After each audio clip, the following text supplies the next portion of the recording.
Halo semua, perkenalkan nama saya Brendana Putra dari Teknik Elektronika Sugiyo Pranoto dengan NIM 19F10002. Pada kesempatan kali ini saya akan menjelaskan praktikum elektronika untuk modul kelima mengenai penguat tunggal transistor.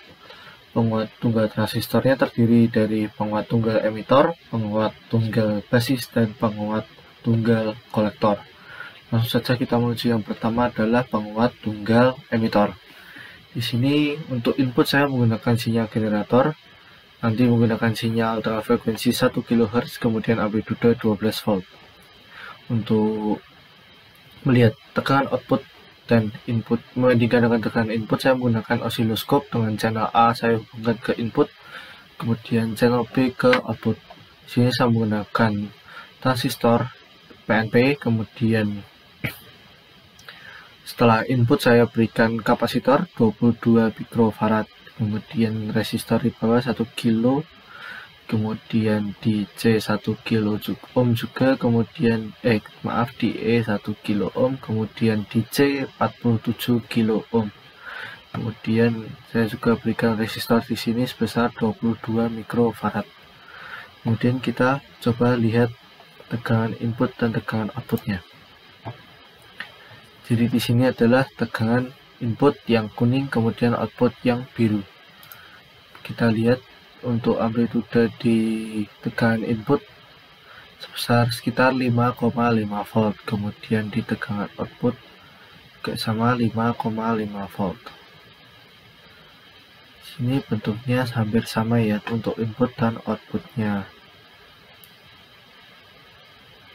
Kita naikkan potensionya, gelombang outputnya akan berbentuk seperti ini. Kemudian saat kita turunkan potensio, maka gelombang outputnya lebih tinggi amplitudenya. Kemudian kita langsung lanjut ke penguat tunggal basis. Oke, selanjutnya kita beralih ke yang kedua adalah penguat tunggal basis.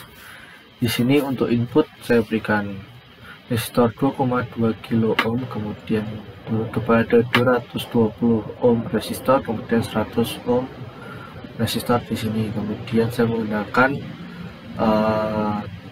transistor, yaitu transistor jenis NPN. Kemudian di basisnya saya gunakan kapasitor 100 mikrofarad, kemudian saya berikan potensio dengan besaran 100 kilo ohm, kemudian resistor 22 kilo ohm, kemudian resistor juga di output dengan output 3,3 kilo ohm. Kemudian saya menggunakan sumber DC 12 volt. Untuk output saya masukkan ke channel B, kemudian input di channel A. Kita lihat gelombangnya. Di sini saat potensial 50%, gelombangnya berbentuk seperti ini. Untuk gelombang input dengan amplitude 5,6 volt, 5,96 volt, outputnya adalah 5,2 volt. Kemudian saat kita naikkan potensionya, maka untuk input yang sama 6 volt, untuk outputnya menjadi 4,5 volt, amplitudenya turun. Kemudian saat kita turunkan potensionya, bagian atas dari gelombang akan terpotong seperti ini. Jadi saat kita naikkan potensio, amplitudenya turun. Saat kita turunkan potensionya, bagian atas dari gelombangnya semakin terpotong. Jadi rangkaian yang terakhir adalah penguat tunggal kolektor. Untuk rangkaiannya adalah seperti berikut. Di sini saya akan melihat tegangan di VB, kemudian juga tegangan di VE. Untuk inputan masih menggunakan sinyal generator, dan output menggunakan osiloskop dengan channel B untuk melihat output dan channel A untuk melihat input. Di sini yang kuning adalah yang input.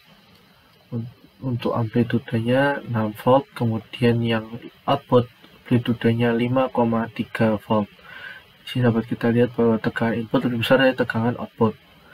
Kemudian untuk VB di sini buat kita lihat tegangannya plus 0,48 volt. Kemudian VE 4,76 volt.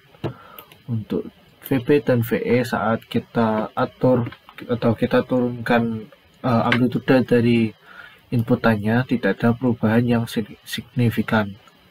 Jika tadi untuk VB-nya 0,48 volt dan VE 4,76 volt, saat kita turunkan tegangannya di sini menjadi 0,47, tidak ada perubahan yang signifikan, dan di sini juga turun sedikit saja menjadi 4,75 dari tadi 4,76 volt. Dan kita kembalikan saat kita kecilkan potensionya, maka bagian bawah dari tegangan output akan terpotong. Namun saat kita besarkan potensionya, maka yang terpotong adalah bagian atas. Sekian penjelasan saya mengenai penguat tunggal transistor dari penguat tunggal basis, penguat tunggal kolektor, dan penguat tunggal emitor. Maaf jika ada kesalahan kata. Terima kasih.